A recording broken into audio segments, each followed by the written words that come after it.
Okay, so emerald dragons are known to be quite curious and will often observe things that perhaps they were never intended to observe or to see. So I am wondering, have either of you ever witnessed something or come across something that you probably should not have seen? Do we roll for these now? I think so.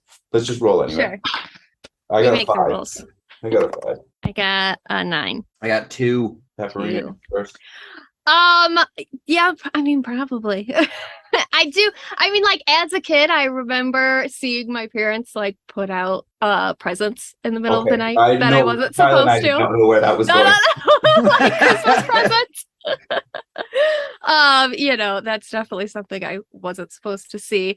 But I think a lot of mine is more, I'm very observant of small details and then remember those details and can like I'm an internet spy. Like I can find shit about people on social media that they don't necessarily think about that I could find. So you're a bad person to have as an enemy. Yeah. I will find out. And I say, just pick up like patterns on people. So if like I've had friends who have told me something like months after I already figured it out. And I'm like, yeah, I know. You were not as slick as you thought you were. I figured that out. I've got to say that is very common with women to do that. In my experience, it's only ever been women that have confessed that to me that they do that, but it has been multiple. I've never had a single guy say that ever. But yeah, makes sense. Or they're just not admitting it. Yeah. For me, last night I had a funny one actually. There's someone I hadn't seen in years. I was just going for a walk with my dog. I got nothing against this person. We used to work together. No, we don't. And it was like years ago, whatever. But I saw her and she was in the middle of having an argument with her boyfriend, like clearly, like on the street, off to the side. And it was like probably the worst time for her, for somebody that she used to work that she hasn't seen in years, to just walk around the corner and see that. And then she had to like look away and pretend that she didn't see me. I had to like pretend I was like still talking to the other person and keep going by. But I felt bad for her. I was like, oh, you were quite clearly having a fight with your boyfriend there, and you did not want to run into me when it was happening. So yeah, that's mine. This one time I was at a music festival and waiting in line for the washroom and opened the porta potty door to 2 people fornicating. Yes. And it was just that awkward moment of like eye contact and like just where you just kind of freeze for a second. Yeah. Oh. In a porta potty. Well. Like Terry and I both had that look like, There's plenty of other places to go in a festival. Go to a tent or something. Don't go in there. Terrible. Okay, Pepperina. When the urge strikes, I guess, you know. When the urge strikes. I wonder who proposed the porta potty. Probably the drugs.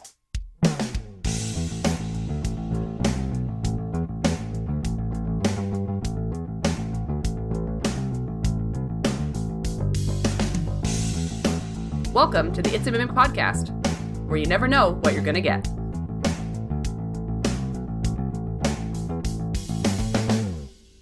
Welcome to another It's a Mimic episode where we continue our conversation on dragons in Dungeons & Dragons 5th edition. I'm Pepperina, and with me today are Terry and Kyle. And this episode is called Emerald Dragons, Masquerading on Disorient Express.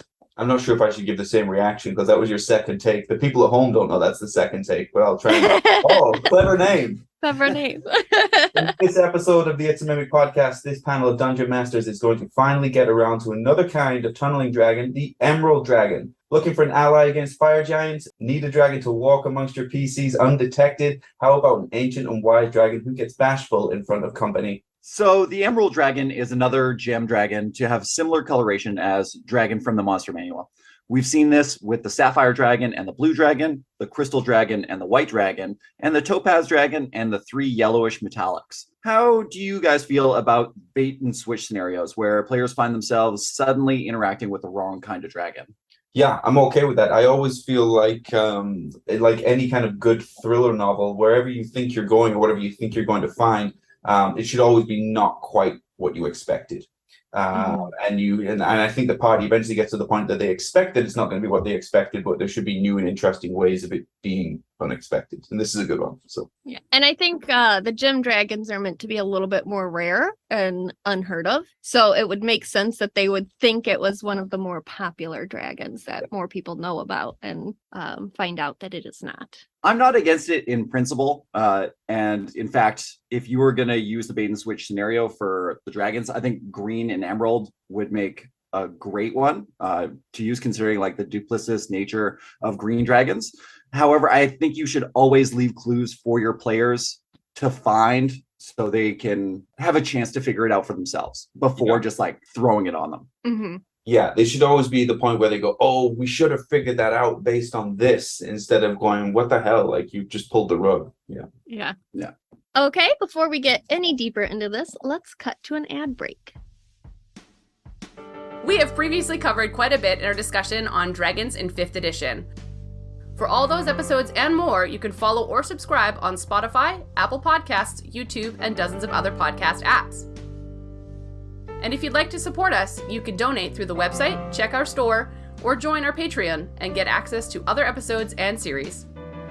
If you'd like to pay for some ad space on It's a Mimic, or just shout out to a friend, please reach out to us through our email and website that are listed in the show notes below.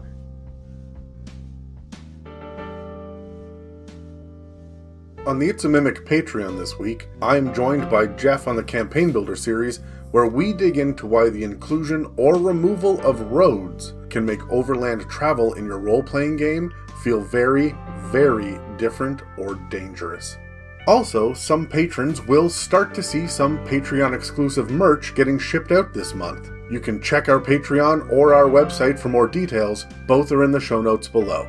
Now let's get back to the episode.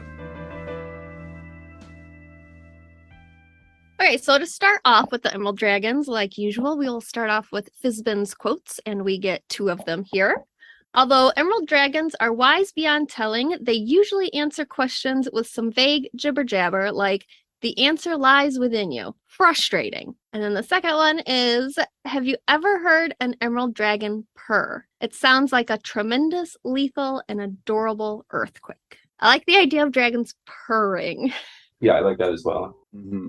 Okay. As a Wyrmling, their green scales are rather dull and muted, but as they age, they get more vibrant and have multiple shades of green mixed in them. The more they age, the scales become translucent and shimmer in the light. As we've discovered with the other gem dragons, their spines and horns hover above them and shift based on the dragon's moods. Emerald dragons are described as the most curious, cunning, and manipulative of gem dragons. However, I don't think it stops there. They're also the shyest, so much so that they use their psionic powers to create illusions to cloak their presence so they can observe without being seen. They want to learn everything they can about the world around them, from local traditions to rumors of supernatural. Once old enough, they will use their ability to change shape to take on a disguise that blends in with the town they are examining. The Emerald Dragon's keen eye for detail and unusual happenings make them very useful for their gem dragon cousins, the Sapphire Dragon, who are looking for evidence of aberrations in the material plane. While they are incredibly shy and go through great lengths not to be seen, there is a good chance your adventuring party could be approached by an Emerald Dragon to help them out with their pesky fire giant problem. As they are particularly fond of volcanic layers, they find themselves at odds with these giants quite often. Getting into creating an Emerald Dragon, we have our fun tables. The personality traits, we get a D8 table, and I've picked 2 off of there. The only people I'm interested in are those who know history and those who make history. And I like to adopt the personas and characteristics from legend, which I think would make them great D&D players. You know, they've already got the role play down. Yeah. Yes.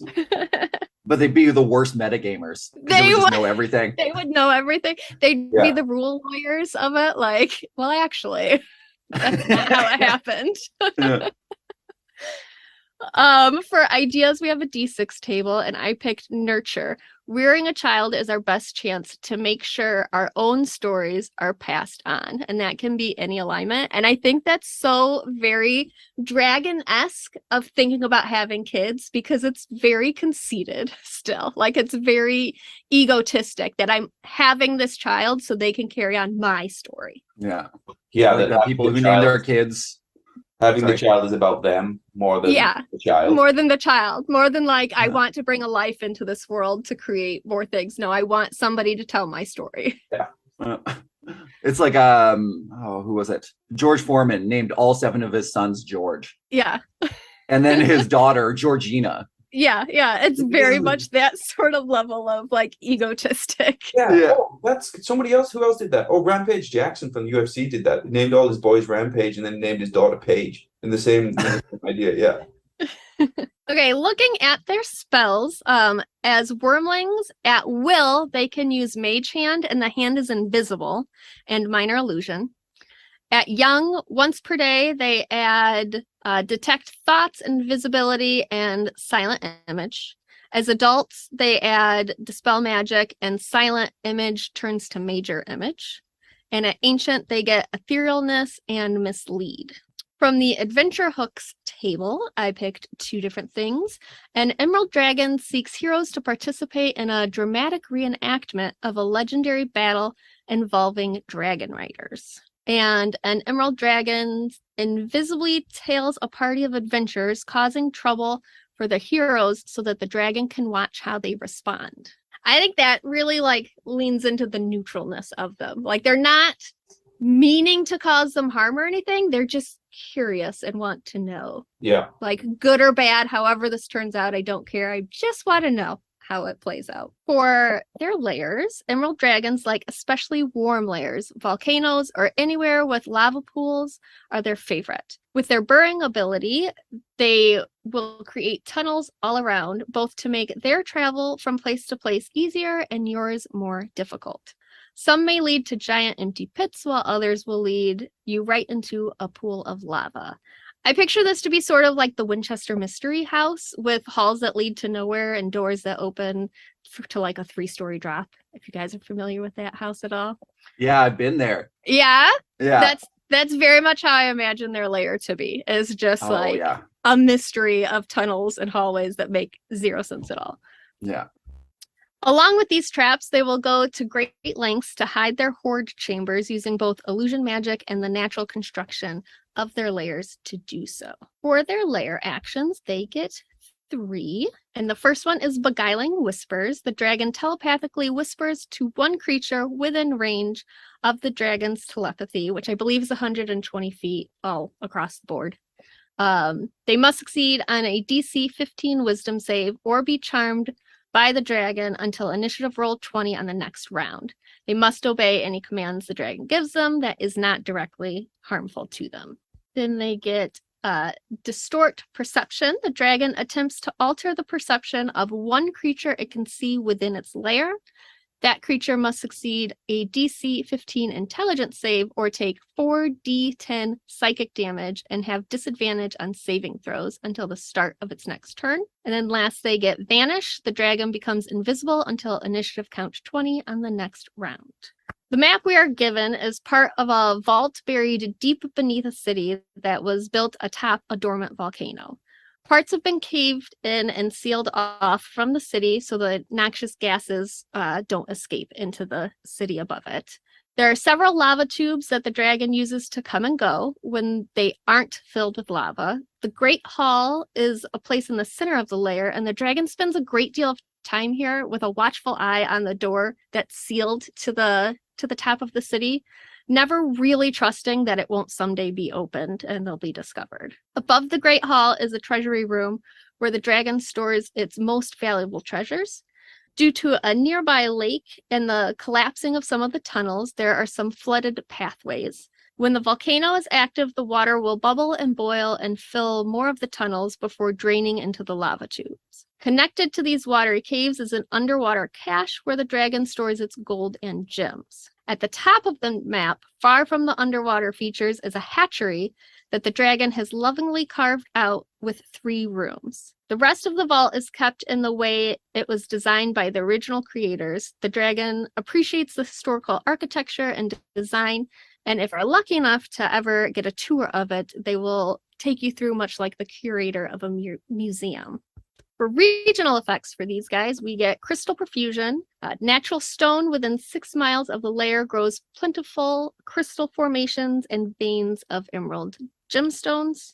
They get fiery sight. Fire and lava within 6 miles of the lair become conduits to the dragon's psionic presence. As an action, the dragon can cast the clairvoyant spell with no spell components and targeting any area of fire or lava in that region. This one's my favorite. It's called Subtle Obstruction. Rocks within 6 miles of the lair sometimes move on their own accord, usually when no one is watching. Often the rocks will obstruct the approach to the Emerald Dragon's lair, with boulders moving to block narrow defiles, waymarkers tumbling off the path, or small stones shifting beneath the traveler's feet to send them tumbling down slopes or into rivers. That's pretty fun. Yeah, you could have a lot of fun with that as a DM. Yeah. I'm imagining like you're walking up a path and then a rock steps in front of you and then you try to like step to the side and then it steps in front of you too, like with that awkward moment when 2 people are walking against each other. I imagine that with a rock. With a rock, just Yeah.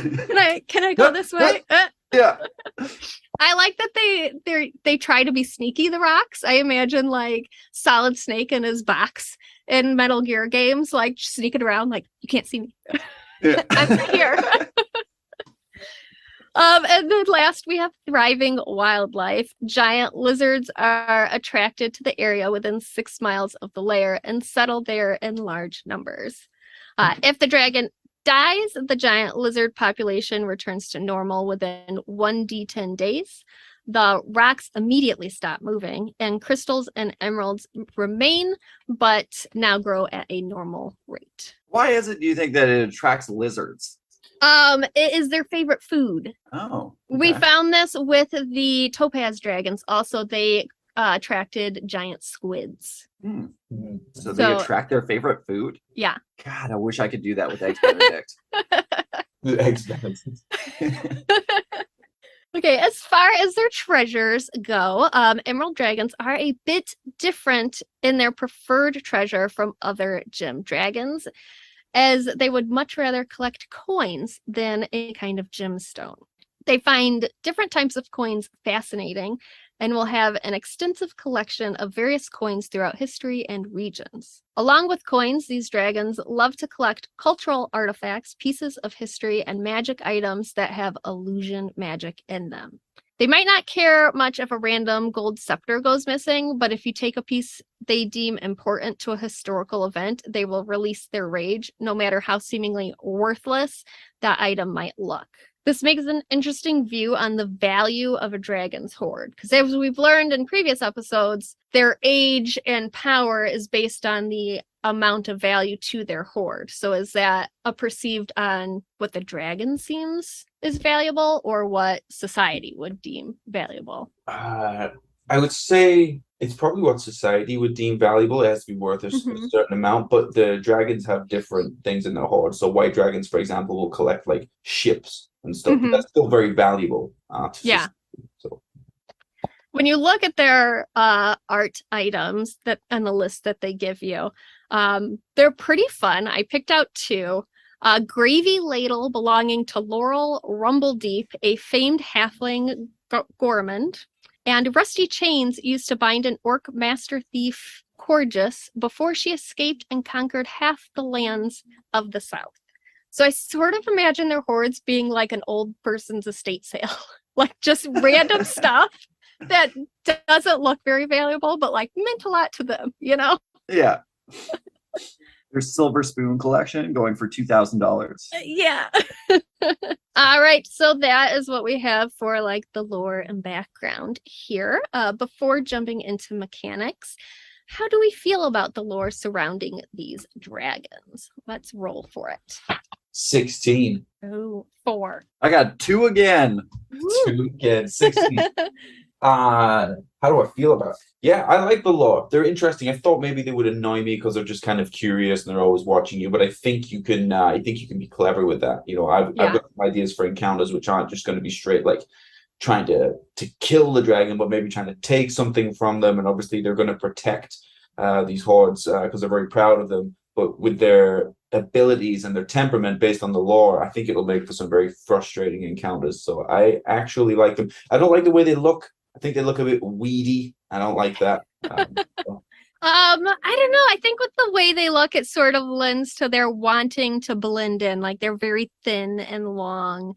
And I think that it helps them hide a little bit better. Like they're not big and bulky and out there. They can sort of slither to the back more. Yeah. But yeah, I like the lore. I think they're very quirky with the things that they like, and their shyness. So I think you could have a lot of fun with those things. Yeah, I think they're pretty cool. I mean, they're pretty niche. Like they got a very specific set of scenarios that you can use them in. Mm-hmm. But I think they would make an excellent NPC, right? Like just a reoccurring character, because I think you can have a lot of fun with it and how it interacts with a party. Yeah. What do we think about the spells? Do they fit with the theme?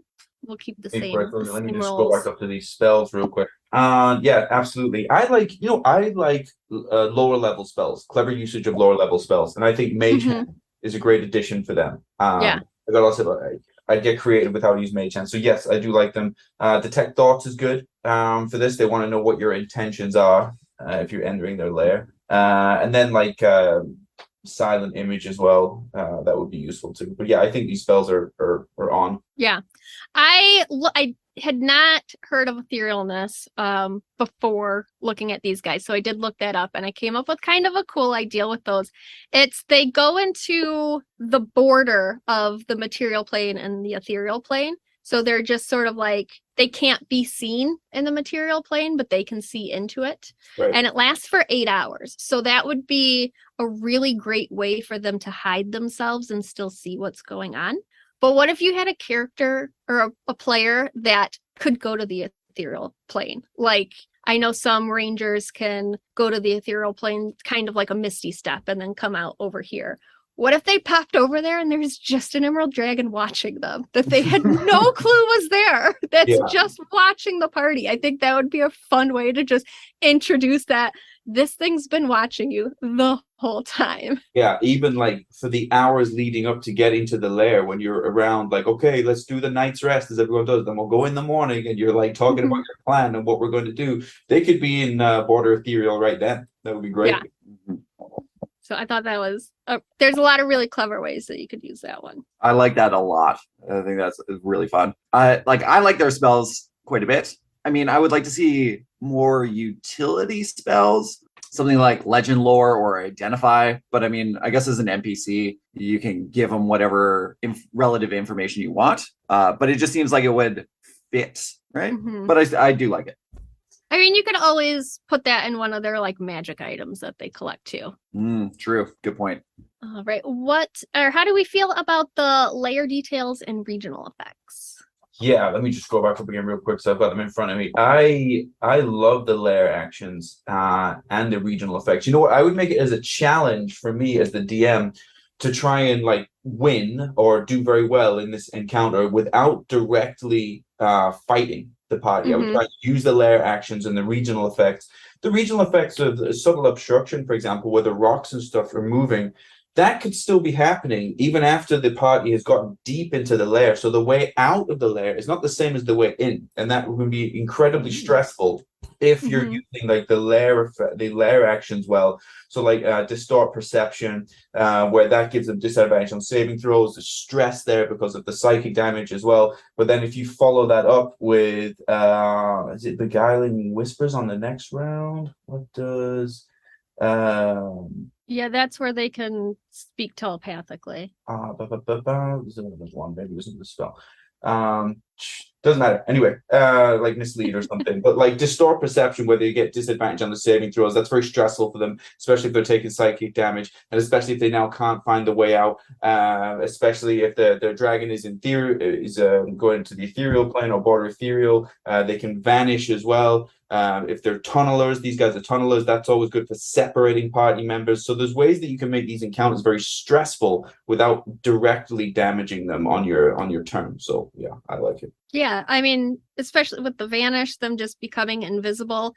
And it doesn't say that's like the invisibility spell, as far as I'm understanding. They just are invisible. So I'm not sure that would even work with like blind sight or any of that kind of stuff, if your party would be able to find them through any other means. It would mean that they're now under the invisible condition. So whatever you go on the conditions table, whatever falls under being invisible, it means that, because it's not directly the invisibility spell. Mm-hmm. That sounds like it probably does. It means that they won't like reappear if they take an action, I guess, or if they attack or something. Mm-hmm. Yeah, it says they won't reappear until initiative count 20 on the next turn. Right. So it doesn't matter what they do while they're invisible. And like blind sight, I don't think characters can get it any further than 30 feet. And if you've got a flying creature, it's the layer details are devious, and it would really frustrate a party because it would just it's almost impossible to hit. It just stays invisible the entire time and can do the confusing breath or it's confusing breath and all the other stuff. Like, it's never gonna fight you, and it's just, honestly, it sounds great if you have a murder hobo in your party and you really want to piss them off. You know, you might be able to have an entire encounter with this dragon, and the party never really knows what they're fighting. That would stress them out. I would love that. Like, especially if we're doing the bait and switch, and they don't know that this is an emerald dragon, they're expecting something else. You can have a full fun encounter, and then they come out of it and they say, "What the hell was that? We don't even know what that was." And maybe they'll never know, and that'll be the best part. Yeah. The only thing that kind of bugs me about the regional effects is the emeralds growing in a certain distance of wherever they make their cave. Because the whole idea is that it doesn't want anybody to know where its lair is, right? All the other ones are meant as obfuscation to hide it, right? But then this one is like, holy shit, all of a sudden there's a whole bunch of emeralds in this one area. It's kind of obvious what's going on. Yeah. Which that is, this is the third gem dragon that I've covered, and that's pretty standard with all of them, is that effect from what I've found. So I think it's just sort of a carryover, but yeah, you're right. It like definitely is sort of a sign, like there's something going on over here. Yeah, right. And if all of a sudden there's a whole bunch of emeralds, it's gonna attract people to come there to like farm them for money, right? Yeah. Like, if I heard about this thing, or like, oh man, there's emeralds growing on every rock in this area, I'm there. Right, what do we think that their eggs look like? Probably crystalline. Like, they probably look like emeralds, but I imagine them to be translucent so that you can see inside of it. So you can see the Wyrmling inside of it growing, is what I would think. Yeah, with the way they like to just collect more so mundane looking items, I think it would be fun to have this one not be anything special. Like, it just looks like an egg. You don't really know what kind of egg it is. Yeah. Because I think that would be like, your party stumbles upon this egg and they have no clue what it is. And do they take it with them? Do they leave it alone? Do they try to destroy it? Like, zero clues that this is actually a dragon egg. That's fun. Yeah, lean into the mundane. Or maybe because they're all about illusion, they could make their eggs deliberately look like another creature's type of eggs. As an illusion. Or just like a plain rock. Yeah. Yeah, that would be fun too, if it just looked like a rock. Yeah. You have no clue that this is an egg right in front of you. Yeah. I do like the idea of it being see-through, though, because I feel that kind of fits with their love of knowledge, right? So they get to watch a baby grow, and they get to see all the steps it makes before it hatches and everything. Oh, but I also like the mundane. If it's see-through, but then on initiative count 20, if the dragon takes the lair action, the vanish lair action, if you can see into the egg, maybe the Wyrmlings inside also vanish. I would like that. Write that down, Terry. That's a good little sign that something is going on. If they suddenly all disappear inside of the eggs. Make a note. Just my hand. This means disappear, apparently. Where's my secretary? You're just gonna have to listen back to this episode to remember all the genius things we've said. Yeah. All right, looking at the Wyrmlings, I've picked out one of the creature connections. An Emerald Dragon Wyrmling follows a Berserker to observe the Berserker's life. The Berserker believes the dragon is a spirit companion. I like the idea of a Berserker just having a little dragon buddy following it around, looking after it. I think they would like take care of each other somewhat, you know. Yeah. Teaches the barbarian how to love. All right, so as a Wyrmling, they are a medium dragon. They're typically lawful neutral. Their CR rating is a 2, and they speak Draconic and have telepathy for 120 feet. Their AC is 16, and their hit points are, on average, 39. They have a 30-foot walking speed, a 20-foot burrow speed, and a 60-foot flying speed. Their stats are above average, with the highest being Constitution and Strength, both getting a +2.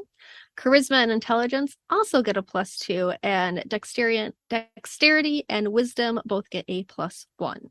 They have a +4 to Charisma and Con saves, and a +3 to Dexterity and Wisdom saves. Their skills are Arcana, Deception, and Perception, the highest at a +5. And Stealth is the lowest with a +3. Their resistance are to Fire and Psychic. They have Blind Sight of 10 feet and Dark Vision of 60 feet. They have the Tunneler trait, which lets them burrow through solid rock at half their burrow speed, leaving a 5-foot diameter tunnel. They have a Bite attack with a +4 to hit, a 10-foot reach, and it does 1d10 +2 piercing damage, plus 1d6 psychic. And then they get their disorienting breath. The dragon exhales a wave of psychic dissonance in a 15-foot cone. Each creature must take a DC 12 intelligence save, and on a failed, they take 5d6 psychic damage. And until the end of its turn, when the creature makes an attack or ability check, they must subtract a 1d4 from the roll. On a save, they take half the damage and have no additional effects. All right, let's roll for the questions now. I got 2. Oh, I got a 1. Oh, I'm going first with a 4. Yeah. Wow. I need a new dice. This one has been shitty so far the whole time. Okay. Do we have any ideas for a quest we would like to have with the Wyrmling specifically? With a Wyrmling, Mhm. I'm imagining that the first piece it wants to add to its horde is something having to do with like a childhood memory, right? Like their earliest memory, like, oh, I want a rock from this particular cave, or just something simple like that, right? Like starting out small. Yeah, I think for me, it probably a side quest to capture a Wyrmling, because they would hear everything that their parents discuss, as children typically do. And so if you need information, but you can't get the parent, if you can get the Wyrmling, you might be able to get the information that you need, and it will be easier to capture a Wyrmling than an adult. With the capture, it could also be not even something from their parents, but that they've watched like You're Big Bad, or they've watched the thugs in the town or something and have caught a piece of information from them that like we need to get rid of this guy. We need to see what he knows and figure it out. Yeah. So I think I'm a little worried that you both are so okay with child kidnapping. It's very lucrative. Yeah. We shouldn't, Joe. Take that off the table. clearly we've been spending we've been spending too much time with dragons too. Role playing. How would you role play them as a Wyrmling? Oh, yeah, right. Very, very curious. Like, you know, those kids that just won't stop asking why? That. Yeah. Oh, we're going to town. Why? Because we need to buy some stuff. Why? Because we need it to survive. Why? Because you're expensive. That's why. Yeah, I think to lean into the same thing, a similar idea, but I would have it as, when kids will repeat things that they've heard. So I've heard, I don't know. But I imagine that, but like key pieces of information are being leaked, or they're saying things that are not clear at first. And it's like, why are they saying that? Where did they get that from? But then it starts to become more and more clear as you go through the campaign. So yeah, I would maybe have them repeat things that they've heard. Yeah, that's true. They pick up on so many things that you don't think that they do at that age, for sure. Even if they've been watching the party, I would have them, a sign that they are doing that would be that they would repeat something that they've heard when they were secretly listening. That the party would be like, how do you know that? Why are they saying that thing? Yeah. Oh, they could reveal some real tricky secrets that your party is keeping from each other. Yeah. Yeah. Ooh, and cause a lot of tension there with that. I think I would have them like kids that really like stories and bedtime stories. Like they will do anything if you tell them a really good story. Like, tell me about your last adventure. Like, this is where their love for stories and history really starts. Mm-hmm. Yeah. What about exploration or clues that they might be around at this age? I'm going back to thinking like that they do things just to see what happens. Mm-hmm. So I imagine trying to trip up your party with like simple pranks, right? Like somebody might trip across a wire that's strung between two trees on the path or something like that. I kind of imagine them like cats, right? Doing things just to watch what happens. Mm-hmm. They're gonna just push that thing over with their mage hand to see. Yeah. Right. What happens if I push this? Yeah. I like the idea of them they're young, right? So they're going to be sneaky, but probably not as sneaky as they want to be. So maybe even like they'll react out loud or something if they see something unexpected. If the party does something, if the wizard like does a spell and they go like that, even though and everyone's like, where the fuck did that come from? Or like even through their telepathy, they might react, or they're moving things, but they're never quite putting it back exactly where they found it. Just kind of clumsy things like that work as clues. Yeah, I would have like things going missing, or they're using their invisible mage hand and like the party sees something floating across the room. As they're like their backs are turned and then they turn around like, why is that vase floating across the room? So I would have like just little things like that, like things that don't seem like they mean anything just going missing, and your party will look for their like favorite trinket that doesn't really do anything, but it's not there, and why isn't it there? Yeah, sort of thing. Yeah. And what about combat? Do we see these guys doing combat at all as a Wyrmling? No, they're doing anything they can to avoid it. Yeah. I just see like disorienting, breath disappearing, and then right, like they're trying to get as far away from it as possible. Yeah, agreed. They're probably combat's going to be defensive. I would maybe be as tactics. I'd probably be holding actions on disorientating breath, using burrowing speeds and changing direction a lot so that you can finish your turn out of sight and then hold an action for if one of the party members does go around the corner or whatever and sees you. So yeah, burrowing speed, holding actions, disorientating breath, and ending your turn out of sight. Yeah, I think if they do attack, it's gonna be like biting you and then getting out of there, like just trying to make you sort of off your game a little, like a quick bite and then out. Yeah. But they're definitely not sticking. Like if they become combative, it's because you accidentally discovered them and they just are surprised by it, I think. Like, oh no, I didn't know you weren't supposed to see me. and then leave. I think that's the most likely scenario there. All right. Let's move on then. I think that's about all we have for the Wyrmling. Let's move on to young. Young, that's me. That's young Emerald Dragon. Okay, I took a couple of young dragon connections I thought were fun here. So a young Emerald Dragon has befriended a stone giant who is teaching the Emerald Dragon giant folklore. I think makes sense. It's also a way that you can wind Emerald Dragons into another campaign, right? It's it might be a giant heavy campaign or whatever, but you can wind something different and interesting in, and it makes sense. The second one is an assassin and a young emerald dragon trained together to master the art of stealth. I think this is great. Yes. Because you would expect that like assassins are trained by other assassins, and then it's another way to introduce something interesting into a campaign where maybe you weren't expecting gem dragons at all. And gem dragons can be difficult to just randomly put into another type of campaign, but this is another way that it makes perfect sense. Okay, all right. Let's take a the stat block then for the young emerald dragon. So they're a large size class now. Typically, they're lawful neutral. Their armor class is going to increase now. 17 average hit points are going to go up. We're averaging about 142 here. Their walking speed is 40 feet. Their burrowing speed is now 30 feet, and their flying speed is now 60 feet. Strength and con are their two highest stats, and that'll be followed by intelligence and charisma. And then we're getting a little bit lower with wisdom and dex, but both still higher than the average human. Saving throws, dexterity, constitution, wisdom, and charisma.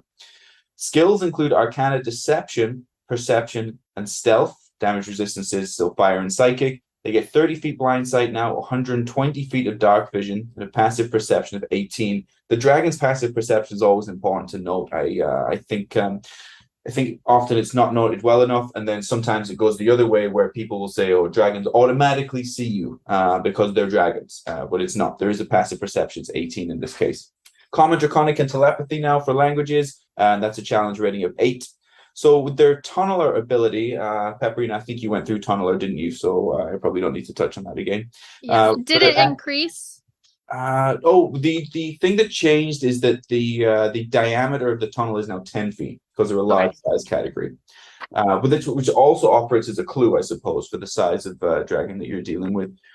Actions, they get a multi-attack now, so they get their bite and they get their 2 claw attacks. They're pretty typical of dragons. Their disorientating breath is DC 15 intelligence saving throw now. We're looking at 9d6 psychic damage. And it now, if you fail, the party member must now roll a d6 and reduce the total by the number rolled, as opposed to a d4 it was for the Wyrmling. The spells, so their spell save DC now increases to 14. They still get Mage Hand, that's a will, a minor illusion, and then once per day, detect thoughts, invisibility, and silent image. That is the young emerald dragon. All right. If that's all you have, let's roll to answer some more questions. All right, that was a lot better. I got a 19. I got 20. I'm going opposite ends. I got a natural 20, which never happened. Never happened unless it's not important. I'll get like a natural 20 on like the most stupid check. Yes, you successfully read the book. Yeah. Kyle, unless you tied with one of us, I'm assuming you're going third then. You're muted. Yes, I am. Okay. All right. What kind of quests do we have in mind for these guys at this age? Yeah, I'm just thinking about upping the stakes now. I'm thinking about when I was younger, the stupid decisions I was making. Unfortunately, mine were not as stupid as other people's, but they were still like, when you're young, you just get yourself involved in things you shouldn't be getting involved in. If you have a natural curiosity or heightened curiosity, like emerald dragons, you might be getting yourself involved with the wrong group. You might be a bit naive in who you trust. Maybe it's like Goodfellas style, as far back as you can remember, you always wanted to be a gangster. And you get yourself in trouble that way because you're mixing in with the wrong group. So I think these stakes are going to increase in the consequences of their curiosity. And so that might mean that an emerald dragon for a quest is now legitimately involved in something that they perhaps shouldn't be, such as like a cult or some kind of a guild or something. So it's a good way to introduce them. Mm-hmm. I like to go with the creature connections sometimes with like quests, like the assassin one that you had mentioned. I think that could make for a really fun quest that maybe this assassin has made itself known and you have to try and find him, and through that you find this emerald dragon also that it's trading with. Or you just hear about people going missing or coming up dead and you have to figure out why, and it turns out it's this assassin and this emerald dragon just training. Mm-hmm. Like just trying to figure out what they could do. So I think that would be a fun one. I like to play with the things they give you in the book. I also like one of the examples they give in the book where they're trying to reenact a battle, some famous battle, because it seems like something like a young kid, teenager would be interested in to see what happens. But also, Terry, I really like your idea where you said, they got mixed up with something bad, right? Like the teenage rebellion kind of stage. And their parent is like, I need you to go get my kid before they do something really stupid. Yeah. Yeah. Like with the reenactment one, it sort of reminds me of like LARPing. These guys are just out there like LARPing in a field. That's it, yeah. Sometimes when we say get in with the wrong crowd, like it goes completely the other way. The tail off. Yeah. Define wrong crowd. What about role playing? How would we change up role playing at this age? Yeah, they're still curious, but maybe a little bit more. Maybe instead of like a general curiosity, they're getting curious about a very particular thing, and so they're only interested in engaging in this thing. This is something, certainly a characteristic of mine, is I'll get obsessed with stuff for like a short while, and I'll surround myself with it. And I'll just go like real deep into things, and then like 4 weeks later, I'm like, well, I'm glad I spent $500 on that. I'll never look at that again. And then I'll go off and do something else. Maybe they'll have that same kind of thing, and that might even manifest in that if they're going to be around the party a lot, a repeating NPC. That every time they meet this Emerald Dragon is like reinvented themselves. Okay, one time they're wearing like a mustard colored toque and they've got like an IPA beard, and then the next time they're just like super into CrossFit, and then it's like they're trying to save the world and save the whales and stuff. And like every time. So it's not a phase, Mom. It's not a phase. That's what they're really into. Terry, you might have ADHD. That's a very ADHD hyperfixation thing. So I honestly think I do. And it's never diagnosed. I honestly, as I speak to people as I get older, I talk to people that have ADHD, and they talk to me about what they experience with it. And I have a lot of it. I can't read a menu in order. I bounce around all over the place. I can't sit down and look at a screen. This is agonizing for me to sit down and look at the screen for 2 hours, and you gotta go and come back again. So we'll I don't mean talk later. later. I love talking to you guys, but I mean to stay focused. Yeah. We'll talk later. I might be a little diagnosed. I definitely like the idea of the like hyperfixation and them bouncing around, because that is a very like young thing to do. I have a 13-year-old who, he did guitar lessons, and then he moved to the next thing, and he's in track this week, and now he's making music with a synthesizer on his thing, and he's playing this game this week and that game this week. So I think that would definitely fit with these guys and how much they like to learn about the thing that they would hyperfixate on it. I think that's a good way to go too. Yeah, I imagine them being kind of reckless in their pursuit of knowledge, right? They are not going to be hiding as much. They are going to be making a presence, their presence more known without realizing the danger that is associated with it. Yeah. Well, that brings us into the next question about what kind of clues you would leave that they're around and exploration ideas. Yeah, it's a little bit tough I found it harder for young dragons. The clues, we have the wider diameter with tunnels. Okay, that's not a big one. I think as they were getting more, as their abilities are increasing, their clues are likely going to be kind of leftovers of that. Maybe if they're using minor illusion, they're testing that out. Things appear different to party members than what they did before, because they're just practicing with a minor illusion to see what the effect is on the party out of curiosity. Maybe they're practicing their detect thoughts, and so it's tripping the players out because things are happening that they were thinking about previously, like they want to go, like they have their agenda ahead of them, but it's the dragon is one step ahead of them, but on insignificant things at this point. Like they were trying to find something, and so then they go around the corner, it's just right there in front of them. They're like, what the hell, I've been looking for that all day, and I swear I've looked here. Things like that. The clues would be the abilities are starting to be demonstrated, but secretly by the dragon. Yeah. I think at this age is probably when you would most likely find them, with them not meaning to, because they don't yet have the regional effects with the like stones moving and that kind of stuff. They don't yet have their shape shifting to turn into any other creature. So they are stuck at this large dragon size. So they are a bit harder to find or to hide. at that size. The only thing they really have is invisibility, where they could hide very well, but they're missing some of the things that would keep them more well hidden. So I think this is when you're most likely gonna stumble across them. Yeah, and because they only get invisibility once a day too, right? Yeah. They're going to be So- saving it for, oh shit, I've already been discovered. Mm-hmm. And if That's when I that go. spell ends, or if you do have somebody who can see through it, that's really all they have right now. Yeah. Okay. Yeah, I honestly, I agree with both of you guys. I think you covered it pretty well. It's when you're most likely to catch them, or when they might approach you with you knowing full well what they are, right? Like they'll approach you in dragon form and be like, hey, I need this kind of thing. Mm-hmm. All right, what about combat? How would we have combat with these guys if we would? Yeah, combat for me, it's one you have to ensure you play out properly from the DM and the player's side. But I would be using detect thoughts a lot. Detect thoughts allows you to gather the surface thoughts before you even go as deep as doing I think it's a wisdom save for it.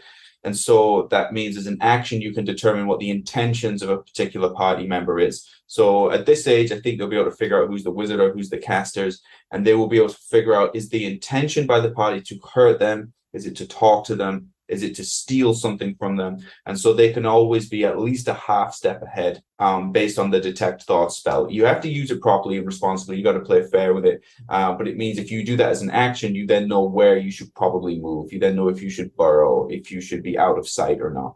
So yeah, I think detect thoughts will help you here. Yeah, that's a good one.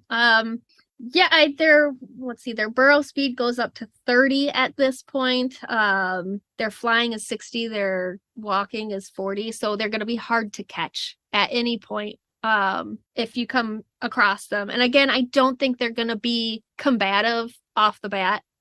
They will, like I said previously, if you steal something of theirs that they find very valuable, and especially at a young age, they, I think, would put more value into a specific thing than, like a kid with their favorite stuffed animal. That is their thing. So if you touch that thing, I think then they would really become combative. But beyond that, I think they would more so try to get away. Yeah, I think that's a pretty common theme for them regardless of age. Like they're gonna try to avoid an outright fight. I mean, these ones might, like, building on what I said earlier, like I think they're more reckless age of anything, so this one might become a fight. But yeah, in the end, I think they're gonna try to run away more than anything else. But I have a question for you guys. How would you use detect thoughts against a player, right? Because it's one thing for the DM who has an NPC to tell you what they're thinking, and then ask a player, okay, what's on your immediate mind, right? So it requires fair play, and I think you have to establish that from the start. But so everything in the round is happening within 6 seconds. So if you detect thoughts at first, I think it's just the surface thoughts and the surface intentions, but I think you can probe deeper with a wisdom save, I think. So so they have to give away their surface thoughts immediately. So is your intention in the next 6 seconds to try and hurt this dragon? Is your focus on trying to get the MacGuffin out of the dungeon? And so you will be moving towards that. Are you going to try and hide? And so it doesn't need to be in too much detail. It doesn't need to be that, oh, I'm going to cast Disintegrate, but it should at least be, yes, I am going to try and hurt the dragon. Okay, good to know. Okay, cool. Yeah, I think that's good. All right. Let's move on to adults then. Adults, that's me as well. Okay, couple of adult dragon connections for you. The first one is an adult silver dragon tries to befriend and draw out a reclusive adult emerald dragon. I like this one because this sounds like a quest if you're going to be helping the silver dragon, where it's not necessarily an enemy, it's just a very challenging thing to do, is to try and, how are you going to get this dragon out? Are you going to try and persuade him? You're going to try and drag him out kicking and screaming? Are you going to try and hurt him enough that he listens to you? Like, it's a new challenge so for a dragon. Yeah. So I like that one. I'm a really big extrovert, and I tend to find friends that are really big introverts, so it very much connects with me in that way. Like, me trying to get my friend to come out with me. Right. like I'm now imploring their husband. He'll be like, can you please talk them into coming out with me tonight? Yeah. Yeah. I've been described as an extroverted introvert, which I think is nice. Yeah. It's a lot of energy. I can do it. Got to put my game face on, but at the end of the day, I'm exhausted. Don't talk to me. And it's only attention that I can control. So it's only when I know what I'm going to talk about like this. But if you go, oh my God, Terry, it looks like you pissed yourself. Like that's it. I'm mortified. Kill me. Well, you should be. I don't think that's an introvert thing. No, like, I think that's just an everybody thing. Or somebody goes, oh, what are you wearing? And then like 15 people look at you. I'm like, dead. Second one, an adult emerald dragon is fascinated by the intrigues of a Rakshasa disguised as a human merchant prince. I like this because it's another way of introducing an emerald dragon in a situation that the players wouldn't expect, because their focus might be on the Rakshasa, as it probably should be. But there's another party that is not a D&D party. Another party is in the dragon as a party interested in the same thing. I like that. Then you got a bit of a triangle going on. Okay. Let's do stats. Okay, they're adult dragons, so that means they're a huge size category now, still typically lawful neutral. Armor class is going to increase. We're looking at 18 D12 plus 90 for hit points. That averages out at 207. Walking speed, 40 feet. The burrowing speed is still 30 feet. Okay, fine. But the flying speed is now 80 feet. We're still seeing strength and con as the two highest stats. That's followed by intelligence and charisma, and wisdom and dexterity are the two lower ones. Saving throws are all the same, they've just increased. Skills are all the same, they've just increased. Damage resistance is same, fire and psychic. Blind sight now goes up to 60 feet. Blind sight is what DMs forget all the time. Your dragon can innately sense things around it, creatures, for 60 feet. It's important to remember. Dark vision is still 120 feet. Passive perception is now 23. Languages, common draconic telepathy, still 120 feet. The challenge rating goes up to 14. We now get legendary resistances, 3 per day. To remind the audience, that means if the dragon fails a saving throw, it can choose to succeed instead. That's 3 times per day.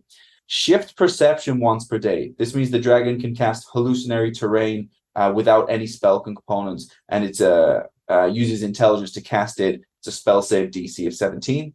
Tunneler, what changes is it's now a 15-foot diameter tunnel in its wake. We're still looking at 1 bite attack and 2 claw attacks. The breath weapon damage now goes up to 12d6 psychic damage. That averages out at 42. It's an intelligence saving throw. It's now a DC 18, and it's now a 60-foot cone as well. The psionic spell casting. So we still have Mage Hand, of course, and Minor Illusion, and then once per day for Detect Thoughts, Dispel Magic, Invisibility, and Major Image. As a bonus action, the Emerald Dragon now gets Change Shape as a bonus action. I thought that was interesting as a bonus action. So the dragon magically transforms into any creature its size, that is medium or small, while retaining its in-game statistics. Psychic Step, the dragon magically teleports to an unoccupied space you can see within 60 feet of it. I feel like a lot changes. I feel like it gets a lot more powerful. And then for legendary actions, you can make a claw attack, sure. You can use 2 of your 3 legendary actions to use your Psychic Step or any of your spell casting.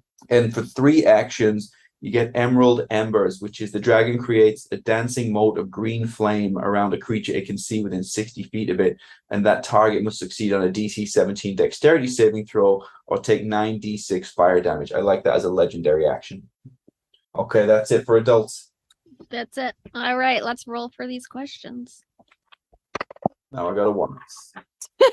From a 20 Back on to the a 1. bottom.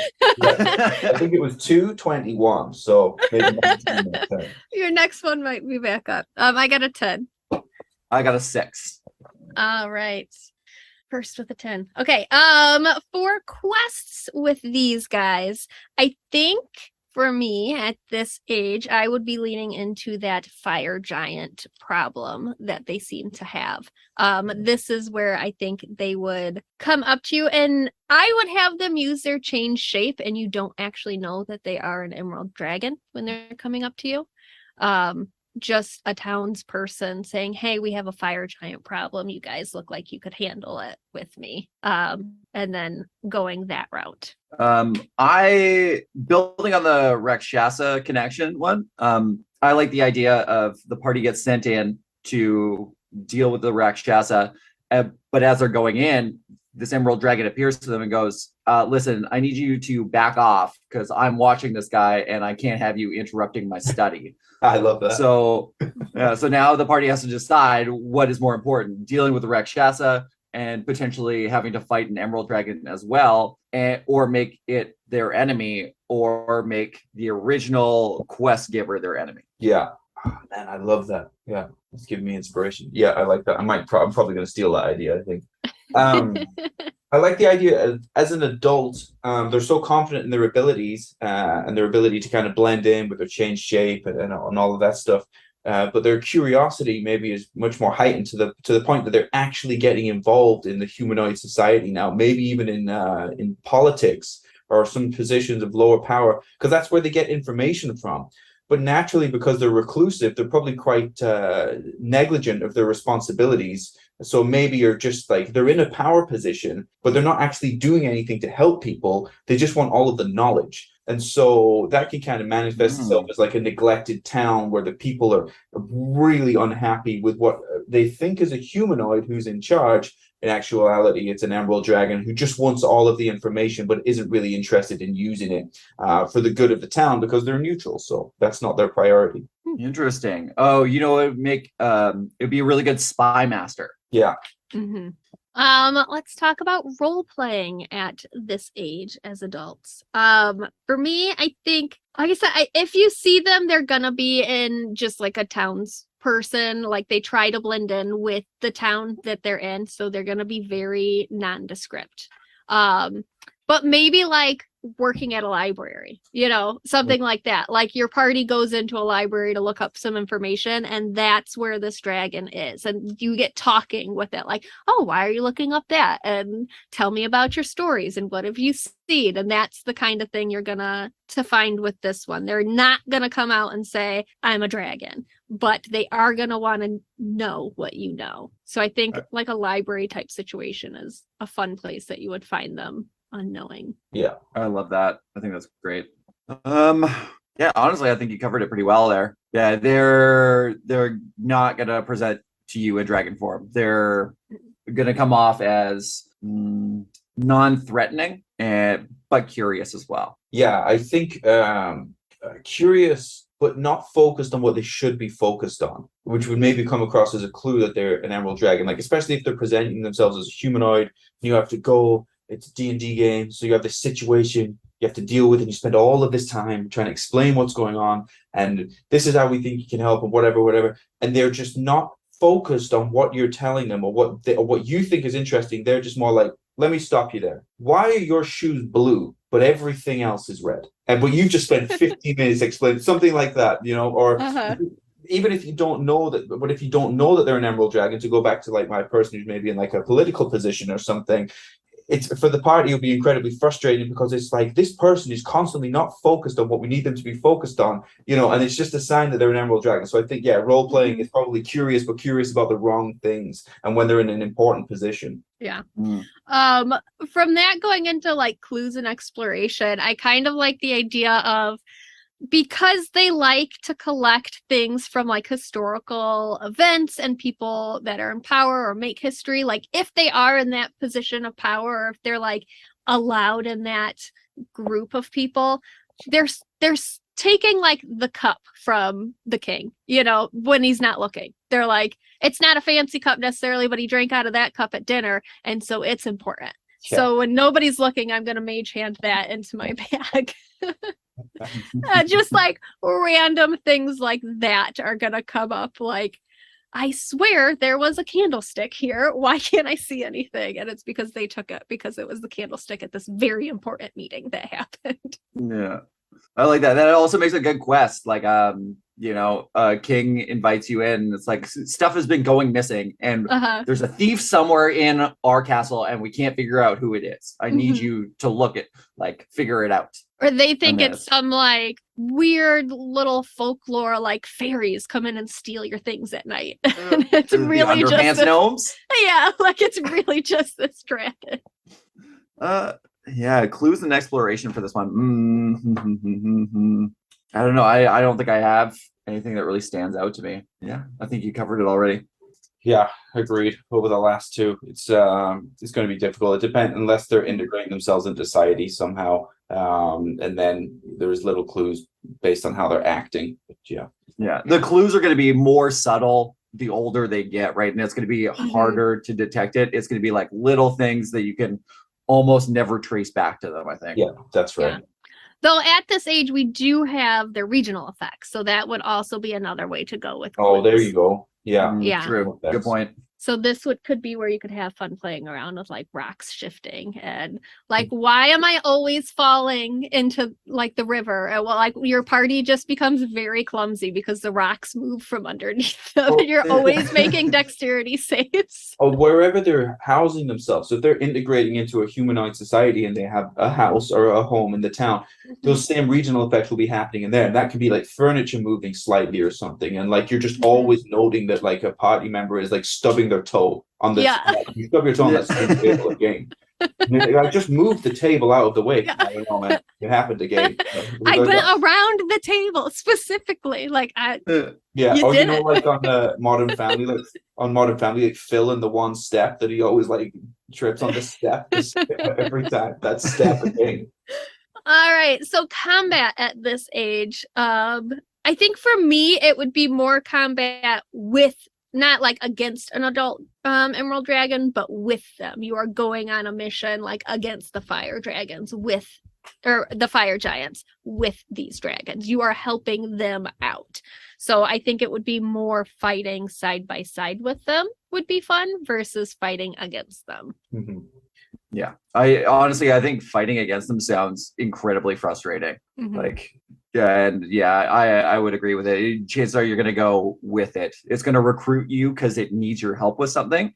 Because they don't really have any scenarios where they would be going against a party, I don't think. Right? Like they are unobtrusive. So it would be more recruiting you for help than fighting against. I like really interesting combat encounters, and I think one that sticks out for me here is where it would be in both the party and the party's enemy's best interest to dispose of this emerald dragon. To go off what Kyle was talking about earlier, where I think he was saying that he didn't want the party to hurt a Rakshasa because the emerald dragon is interested in that.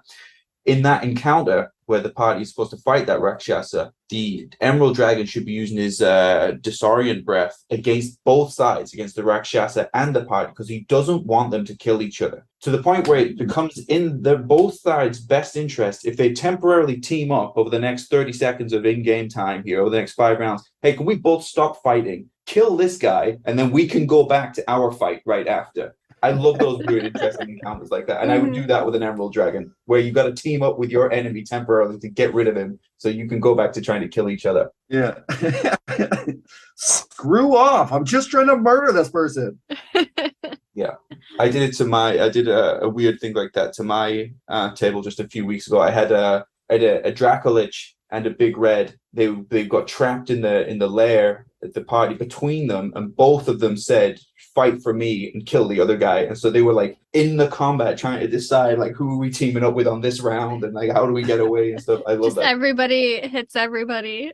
Everybody just hits her. Yeah, and they were stressed because it's like, which one do we hit? Because they're coming after us. We sort of had something like that with when we ran through Waterdeep the first time. We have this teenage girl that plays with us, and she's like our best player. And she joined every faction in Waterdeep that you're supposed to like pick a faction and be on that side. like there's all these factions going against each other. She played it off and she was on each one of them. And then they would be in instances where they're in the same room fighting each other, and she would like, I'm gonna pretend I'm hitting somebody and just purposely miss and fall over. I love that. So no one knows what side I'm on. I love it. All right. And that leaves us with Ancient. All right. So for Ancient Dragon Connections, it gives you 4 options. I kind of like the first one where it says an ancient emerald dragon bargains with a pit fiend to buy back the soul of a legendary hero, which sounds really fun to me. But I also am kind of annoyed with all of the connected suggestions, because it talks in the lore about how they team up with sapphire dragons to fight aberrations from the far realm, but it doesn't offer any of those suggestions in it, right? Like, why are there fiends when it says it more is likely to fight aberrations? Yeah. I've I found a lot lacking in the ancient dragon creature connections, and a lot of them, it feels like an aftersight on a lot of the different dragons we've done. Yeah, where they're like, oh crap, we used up all our good ideas. Let's try to fill it in with whatever. Leading up to that, super fun ideas, and then the 4 ancient ones are like, Yeah. I guess it could be this, whatever. So for the stat blocks, the changes are they go from huge to gargantuan. Still generally lawful neutral like the other ones. Now they have a CR of 21 or 22 when they are in their lair, and they are not easy to kill. They got AC of 20.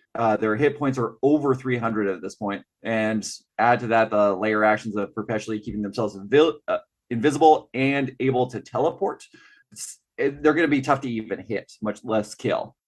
So for speeds, it's the same as the adults. For the stats, Dex is still very low, and I think it's weird that their strength is higher than their intelligence. Like, because all they do is collect knowledge all the time. Why aren't they smarter than anything else? Mm-hmm. Yeah, and Dex hasn't moved across the board. It's stayed the same. Yeah, weird. I could see it getting lower as they get bigger, right? But yeah.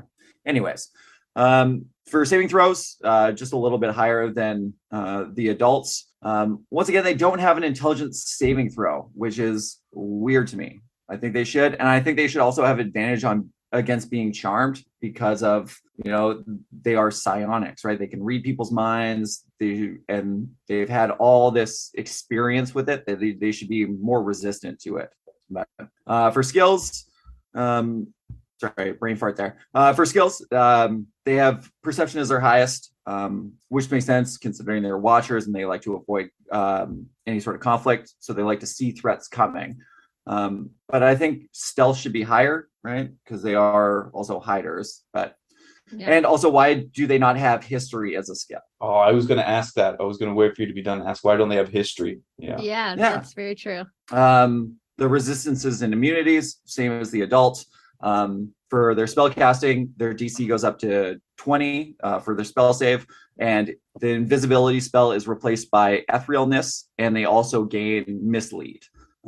For their multi-attack, same as the adults, same with the special moves, except the damages goes up. Legendary actions is the same as the adult again. That's pretty much it. All right, let's roll for our last round of questions then. 4. 12. Also 12. Oh, roll off. Oh, nat 20 this time. Oh, 19. Oh! That's the second time I went second with a 19. All right, what kind of quests are you doing with this ancient? Okay, so the one I was thinking of, I really like the idea of, you mentioned it as a librarian earlier, right? So I like the party finding a library, like if they're in the city, or maybe if they're outside of a city, they run into a temple of some kind of knowledge god, like Denair. And it's like defaced, broken windows, doors been smashed, and there's like a crying priest outside who like begs the party, like, can you go find out who these thieves are and return all my books, right? Like, I'm missing all this stuff, and it's a huge impact to me, right? And so party goes off, rescues the books, and then as soon as they return the books, the proprietor just disappears, and then they just see ruins of like a long abandoned building, right? Because the dragon had used what is that spell where they basically change the background terrain. Yeah, hallucinatory terrain to make it look like it was just defaced, but it was actually someone stole all their stuff. And then that guy disappears, and then there's just like maybe a scale and a magic item sitting in front of the party. Yeah, I like the idea of them sending you to go pick up an artifact from somewhere. Like, they read about this historical place in one of their books, but like they don't want to go because then they'd have to be out in the world. But if you go do it, I'll give you this like magic item I found over here because it's not didn't do anything special yet. So but they're gonna send you off to get like the weirdest thing, they're like, bring me back the like pot that they cooked their dinner in before the battle that happened at this place. It's just gonna be something obscure like that. So I would have fun with that. And it's like it doesn't need to be, even though they're ancient, I don't think it has to be that high stakes of a thing. You could have a lower level party interact with an ancient dragon, and it be more low stakes with this type of thing. I don't think it has to be a level 20 party adventure just because it's ancient. Yeah, I like that. Yeah, I agree. I don't think it needs to be a level 20 adventure just because it's ancient. I think this is a perfect type of dragon to introduce where you don't need to be higher level to interact with it. But I like a good old MacGuffin quest, but I think because it's an ancient dragon, the MacGuffin should be, so much more challenging. I think for an ancient emerald dragon, the MacGuffin should be bring me Candlekeep. Should be what's going on. Hey, this big story arc is happening. I don't know, Tiamat's coming back or something like that. I need to preserve this. I need you to bring me Candlekeep and all of its knowledge. How do we do that, ancient emerald dragon? I don't know. You've got 20 levels to figure it out. Bring me Candlekeep and get it to me in its entirety. So something like that. A good old MacGuffin quest, but it's ridiculous. It's going to be tough. Yeah. I like that if they like played it off, if it's just this small little thing you gotta go do, and it turns out to be this huge thing of like, how are we gonna get this ship back to him? Because it's called like the something stone or whatever. Like MacGuffin's it's a mountain. It's not a stone. It's a whole ass mountain. Exactly that. Exactly. Yeah. And that speaks to them exactly right. It's never what you think it's going to be when you get there. But MacGuffins are always like, you can always hold it in one hand. It's always like a gem or a sword or something like that. But it should be something stone, the something rock, and it's a mountain. I like it. All right. So role playing. How would we role play them at this stage? I think of them a lot like an absent-minded professor, just always losing their train of thought as they start thinking about something else. And also a little bit like a house cat. Like, I'm pretty sure that the writers of the Emerald Dragon were like, how do I turn this cat into a dragon? Because they copied like all the mannerisms for it. So I just find it, I don't know. I think that's what my inspiration would be. They're even sort of like long and lanky, like cats can be. They're like, yeah, I could see them moving around that way. Especially when they mentioned the purring, right? Like that's what really set me off. Very true. I do like that sort of absent-minded professor. Like, they are not listening to you and what you're saying or asking of them unless it's something interesting to them. Like, if you say a key word that's something they've been researching, they're like, hold on, tell me about that, because at this point they've researched so many things and they've looked at so many things and examined so many things. They have their very specific thing that they're into, and like, this is the thing that I need to know the most about, and I have to be an expert on this specific thing. So I would play into that, much like me and dragons. Like, I got one thing I know about, and that's it. That's right. These things that are not real, but if you need to know about it. Oh man, we had somebody new over yesterday and they asked a question about dragons, and it's just like the rest of my party just looks like, all right, let's give her her time. It is a fun thing to know about. It is fun. Yeah, I think for me it would be when you get those like hyper intelligent people and their mind is working fast and their mouths are working and they're skipping forwards in the conversation before the rest of us regular people are there. And so this idea of the party maybe explaining something, reporting something back, and they're halfway through it, and the Emerald Dragon is going so fast, you can do this from a meta standpoint as the DM, because you know further down the line of the story arc, and then you can say, the dragon can cut them off and say something like, well, it's got to be green. And then everything, what's got to be green? We're talking about a war. Like, I don't understand. It's got to be green. And then he like flies off, right? And then so the next stage of the campaign is the party going, we have to figure out what's got to be green. They're just looking at every green item. But it's obvious to him because he was 3, 4, 5 moves ahead, and and in five moves, it's whatever it is has got to be green, or whatever the example is. So so it should be challenging because they're ahead. Now, what that does from the campaign point for the story is it keeps it moving forwards, because it's the next thing we have to figure out, the next place you've got to go to, but the challenge is, you know, you don't have the 2 or 3 steps before that. So it will make sense when you get there. Okay, now we figured it out. He was talking about, I don't know, probably an emerald or whatever. But yeah, their mind should be ahead of everybody else's. I like that. Yeah. What about exploration and clues at ancient level?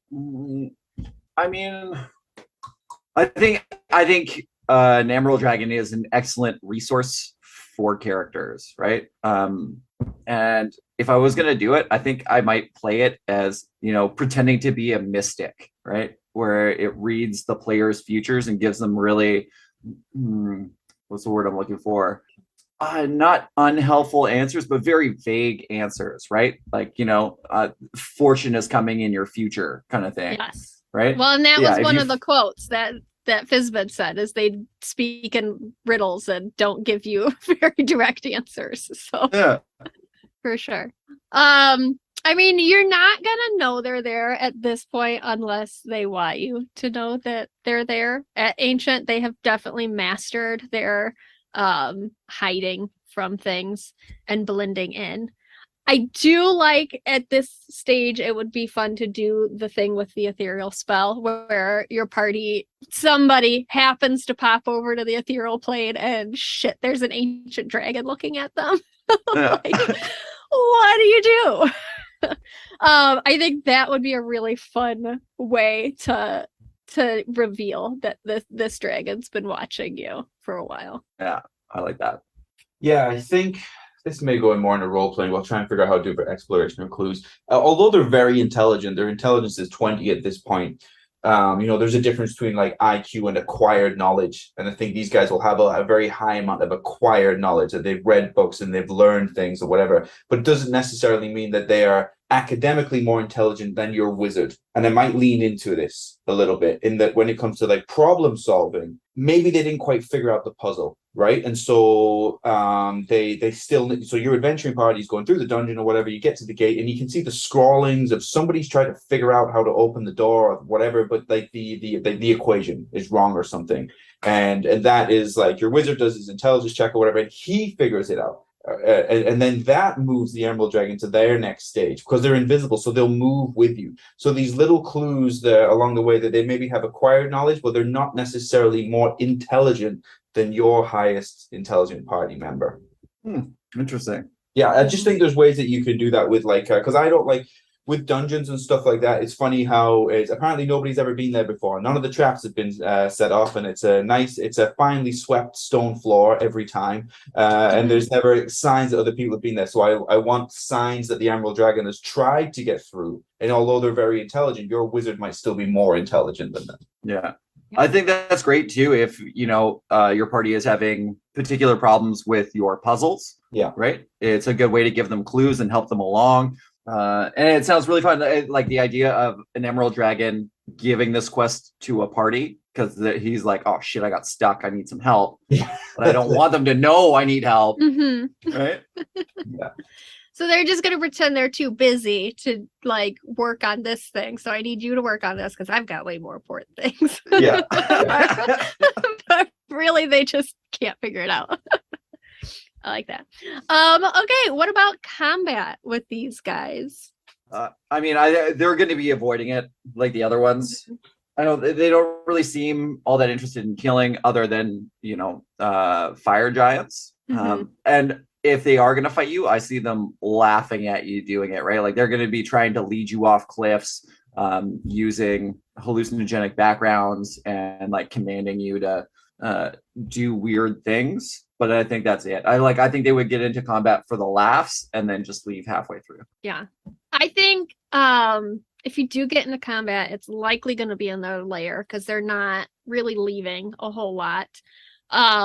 And when they are leaving, they're hiding and not, you know, you're not going to know they're even there. But in their lair, I think you're almost more combating with the lair itself than with them because they are going to hide. They're going to throw up illusions, and they have designed their lair with these traps and these bait and switch sort of areas and tunnels that are going to just drop you into a pit of lava.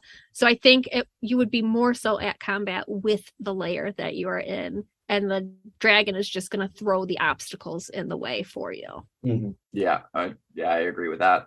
Yeah, I think they're going to be leading the dance and staying invisible, using their legendary actions for something like Emerald Embers if they need to cause damage. You'll never really realize that you're fighting them until you get to the thing that they don't want to damage or they don't want you to take, and then the tide will turn a little bit. If you can get to the MacGuffin, get hold of it, and then get moving, then they have to be a little bit more reckless, I think.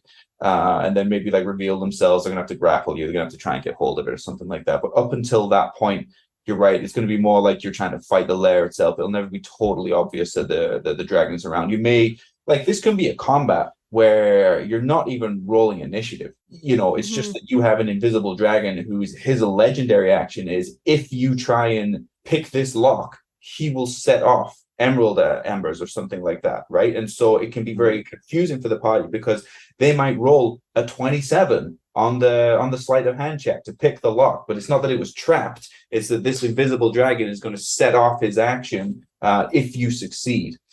So the combat is going to kind of come out in a different way, I think. Yeah, that's true. I like that because at that point your rogue is I'm looking for traps. Just a blanket at every turn I'm looking for traps, and they're going to say that, but it wasn't trapped.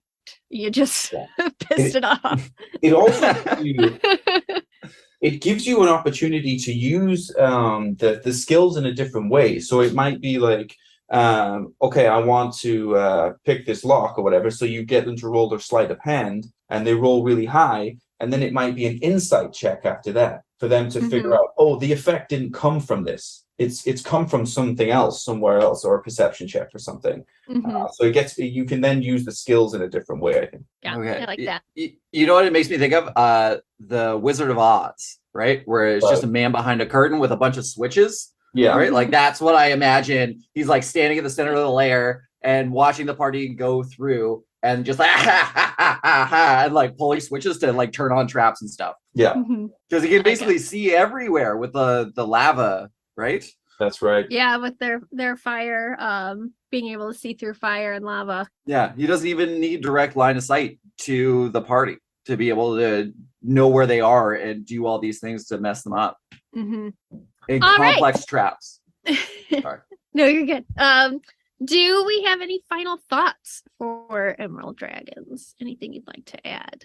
Yeah, DMs, if you want to challenge yourself, try and have a combat encounter with the players without actually having a direct combat encounter. Or challenge yourself not to try and directly cause damage to them. I like that. Yeah, I think these guys are great for if your party needs a bit of information. These guys know it. And maybe having somebody in the town, if they're asking around like, well, I don't know the answer to that. There's legend that this guy knows it, but he's kind of hard to get to. But if you really want that information, I'd go look that way and just play around with the regional effects and the shifting stones and that kind of stuff. I think is going to be your best friend with these guys. I don't know how, but I definitely want to make this into a reoccurring character in a campaign. I just think it's a lot of fun, right? Like the personality is intriguing and can go a lot of different directions, and it's very utilitarian, right, for storytelling purposes.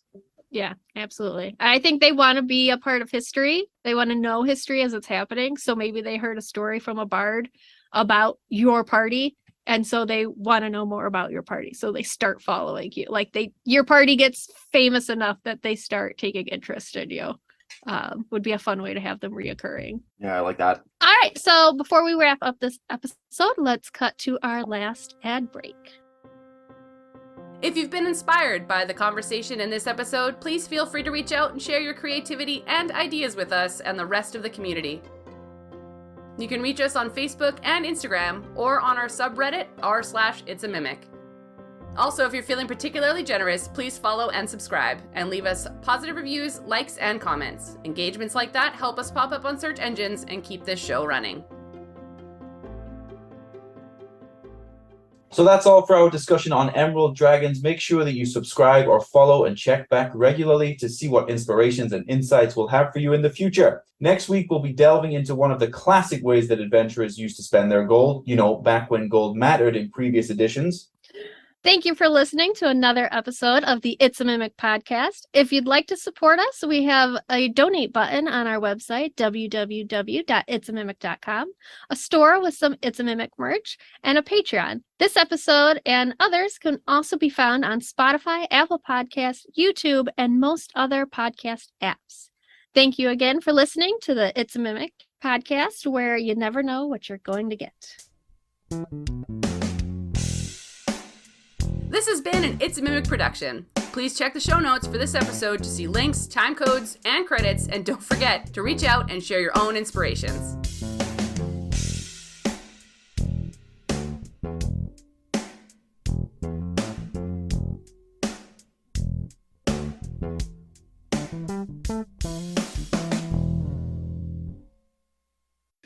Okay, guys, I'm gonna get out of here. Yes, it was great working with you, Kyle. Yeah, I think this is the first time we got to do an episode together, actually, so it was very nice. Things Terry's on a watch list now. Like he wasn't already. See you next Tuesday.